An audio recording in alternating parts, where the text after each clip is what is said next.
একজন মুসলমানকেও তারা দিনের রাস্তা থেকে এক চুলও সরাইতে পারে নাই। আমরা পারবো এরকম? পারবো? কারা কারা পারবো? আলহামদুলিল্লাহ। হাত নামান, হাত নামান, হাত নামান। রাসূলুল্লাহ বলছেন, শোনেন শোনেন শোনেন, নবী করিম সাল্লাল্লাহু আলাইহি ওয়াসাল্লাম বলছেন, ওয়াল্লাহি ওয়াল্লাহি লা ইউতাম্মান্নাল্লাহু হাযাল আমরা হাত্তা ইয়াসিরুর রাকিবু মিন সানা ইলা হাদারামাউত। ও খাব্বাব, আমি আল্লাহর নামে কসম করি। কে কে কসম করছে? হুজুরে করিম সাল্লাল্লাহু আলাইহি ওয়াসাল্লাম আল্লাহর নামে শপথ করছি। সুবহানাল্লাহ। ও খাব্বাব, সেদিন বেশি দূরে নয়, যেদিন ইয়েমেনের রাজধানী সানা থেকে শুরু করে হাজার হাজার মাইল দূরে হাজারামত পর্যন্ত সুন্দরী যুবতী মেয়েরা রূপের পসরা নিয়ে, সদাগরেরা ব্যবসায়ের মাইল নিয়ে, উট আর ছাগল আর ভেড়া নিয়ে যাতায়াত করবে হাজার হাজার মাইল। লা ইয়াখাফু ইল্লাল্লাহ, আল্লাহ ছাড়া কোনো ভয় তাদের দিলে থাকবে না। চোরের ভয়, ডাকাতের ভয়, ধর্ষণের ভয় থাকবে না। কে বলছেন? কার নামে কসম করে? আল্লাহর নামে কসম করে বলছেন। তারপরে রাসূলুল্লাহ বলছেন, আবিল যিবু আলা গানামি, তবে হ্যাঁ এই ভয় থাকতে পারে, সাথে যদি উট ছাগল ভেড়া থাকে তো বাঘের ভয় তো থাকতেই পারে। আল্লাহর কথায়, রসুলের কথায় কোনো ফাঁক থাকে না। কথা কি বোঝেন? একজন এক এলাকার এক বক্তা ছিল, ইলেম কালাম কম। উনি মাহফিলে গিয়ে দেখতেন যে আলেম আছে কিনা, তাহলে ওয়াজ শর্ট করতেন। তখন আলেম আছে কিনা তা বুঝবে কি করে? সেই জন্য তিনি বলতেছেন যে, ভাই আজকে আমি একটা পাতার ওয়াজ করব। সেই পাতাটার ফজিলত সাংঘাতিক। পানিতে পড়লে একরকম, ডান্ডায় পড়ে একরকম, এরকম একটি পাতার ওয়াজ করতে চাই। জনগণ বলল, আমরা এরকম ওয়াজ শুনতেই চাই।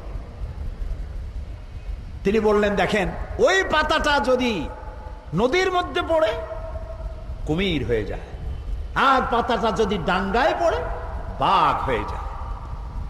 মাঝখান থেকে একটা লোক দাঁড়ায় বলছেন, আচ্ছা হুজুর, এই পাতার ফজিলত যখন এরকম, তাহলে যদি এই পাতাটা অর্ধেকটা পড়ে নদীতে, অর্ধেকটা পড়ে ডাঙ্গায়, তখন কি হবে? মৌলভী সাহেব মনে করলেন আলেম তো আছে। ওয়াখির দাওয়ানা আনিল হামদুলিল্লাহি রাব্বিল আলামিন, আসসালামু আলাইকুম ওয়া রাহমাতুল্লাহ।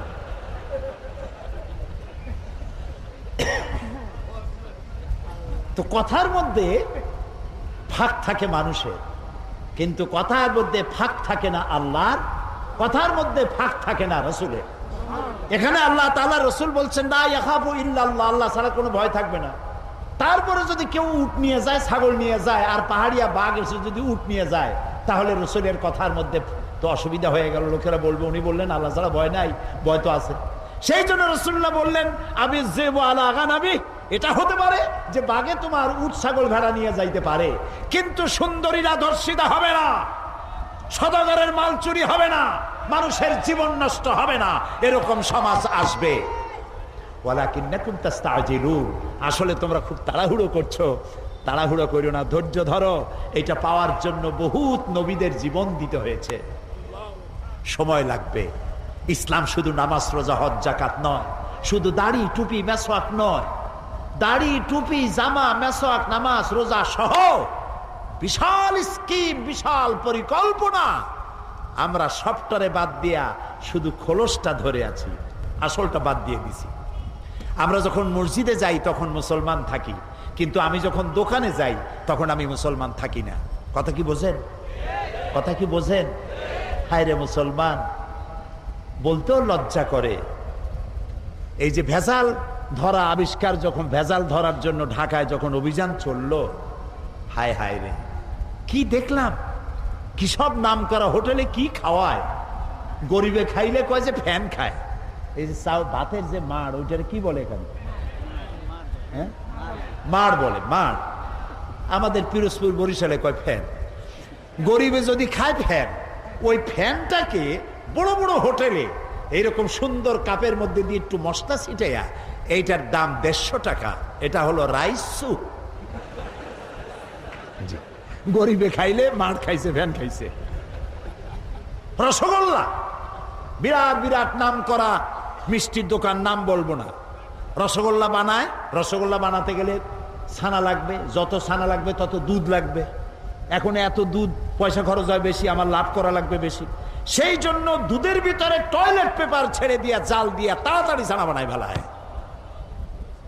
ইন্না লিল্লাহি ওয়া ইন্না ইলাইহি রাজিউন। সানাসার গুলা, পচা বিস্কিট, পচা ময়দা, নুডলস, সব পচা ময়দা, এগুলির মধ্যে ট্রেনের পোড়া মোবিল দিয়া ভাজি করে সুন্দর করে মুখে মজা লাগাইয়া খাওয়াই দিল। বিজ্ঞানীরা, বাংলাদেশের বিজ্ঞানীরা বলেছেন এই সব খাদ্য গর্ভবতী নারীরা যদি খায়, বাংলাদেশ মেধাশূন্য হয়ে যাবে। চিন্তাশীল, মেধাশক্তি সম্পন্ন, ব্রেন শক্তি সম্পন্ন, দেশ চালাবার যোগ্যতা সম্পন্ন আলেম, রাজনীতিবিদ, অর্থনীতিবিদ পয়দা হবে না, দেশ শেষ হয়ে যাবে। অথচ রাসূলুল্লাহ বলেছেন, যে ব্যক্তি খাদ্যদ্রব্যে ভেজাল দেয় সে আমার উম্মত নয়, সে আমার দলভুক্ত নয়। তা আমি নামাজ পড়ার সময় মুসলমান, দাড়ি রাখার সময় মুসলমান, টুপি মাথায় দেওয়ার সময় মুসলমান, কিন্তু আমি যখন জমিন চাষ করি তখন লাঙ্গলের মাথা খারাপ হয় না গরুর মাথা খারাপ হয় আল্লাহই জানে, জমিনের আইল ঠেলিয়া একেবারে পুলসি রাত বানায় দেয়। অবশ্য চিটাগংয়ে এইরকম কাম করে না। গরুর গোস্তের নাম করিয়া মহিষের গোস্ত খাওয়ায়, খাসির গোস্তের নাম করিয়া পাতি শ্রীগলের গোস্ত খাওয়ায়। নাউজুবিল্লাহ। প্রিয় ভাই সব, এটার নাম ইসলাম না। ইসলাম কি সেটাই বলতে চাই।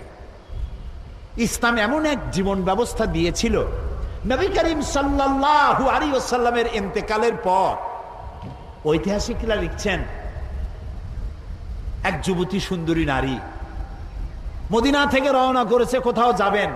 মুসলমান কারে কয় দেখেন, কোথাও যাবেন, সন্ধ্যা হয়ে গেছে।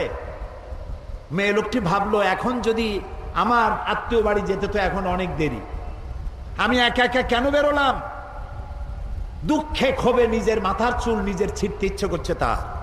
আহারে, এখন যদি আমি কোনো পরপুরুষের সামনে পড়ি তাহলে তো আমার সারা জীবনের লালিত সতীত্ব ধ্বংস হবে, আমার অলংকার আদি চুরি হবে।